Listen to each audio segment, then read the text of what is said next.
जब सरकार किसी को फंसाने पर उतर सकती तो क्या स्तर हो सकता है। पप्पू यादव की बेल टूटी थी और गिरफ्तारी की गई थी, उसमें पप्पू यादव को एमपी एमएलए कोर्ट के द्वारा बेल ग्रांट कर दिया गया है और सुनवाई होने के बाद जो है तो जज साहब ने उनको जमानत दे दिया है। पप्पू यादव मामले में इस वक्त की बड़ी खबर आ रही है। आपको बताते हैं कि एमपी एमएलए कोर्ट के द्वारा 1995 जो गर्दनीबाग का केस था जिसमें पप्पू यादव की बेल टूटी थी और गिरफ्तारी की गई थी, उसमें पप्पू यादव को एमपी एमएलए कोर्ट के द्वारा बेल ग्रांट कर दिया गया है। हालांकि आपको बता दें कि बुद्धा कॉलोनी में सरकारी काम में बाधा पहुंचाने पर उन पर एक और एफआईआर दर्ज कर लिया गया था, उस पर भी आगे सुनवाई की जानी है। हालांकि आपको बताते चले कि अभी पप्पू यादव को व्यवहार न्यायालय से पटना के बेउर जेल ले जाया गया है। न्यायिक प्रक्रिया के बाद उन्हें कुछ दिनों में ही रिलीज कर दिया जाएगा। इस पर क्या उनके जो अधिवक्ता हैं क्या बयान दे रहे हैं, पहले आप जरा यह देखें। हुई सांसद जी के मामले में जो 552/1995 का जो केस था, उस केस में सुनवाई हो गई है और सुनवाई होने के बाद जो है तो जज साहब ने उनको जमानत दे दिया है और जमानत पर वो बाहर। सबसे बड़ी बात है कि उनके ऊपर एक बुद्धा कॉलोनी में मामला जो ये हुआ सरकारी काम में बाधा पहुंचाने के लिए, तो उस पर सुनवाई क्या कल होगी? अब उस पर सुनवाई कल होगी। आप लोगों को जानकारी के लिए बता दें कि देखिए सरकार के मंसूबे का इससे पता चलता है कि जब सरकार किसी को फंसाने पर उतर सकती तो क्या स्तर हो सकता है।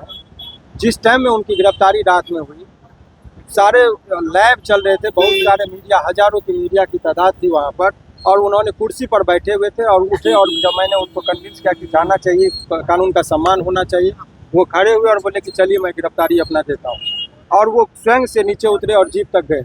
और इसके बाद भी वो कह रहे कि असहयोग किए, सरकारी काम में बाधा पहुँचाए, लोग पुलिस के साथ गाली गलौज और मारपीट की गई, जबकि सारा चीज़ का रिकॉर्ड ये लाइव चल रहा है और उसमें इतना बड़ा ये झूठा इल्जाम लगा कर ये केस कर दिए। लेकिन केस हो जाता है तो प्रक्रिया में एक दिन ही सही उसको रखना तो पड़ गया।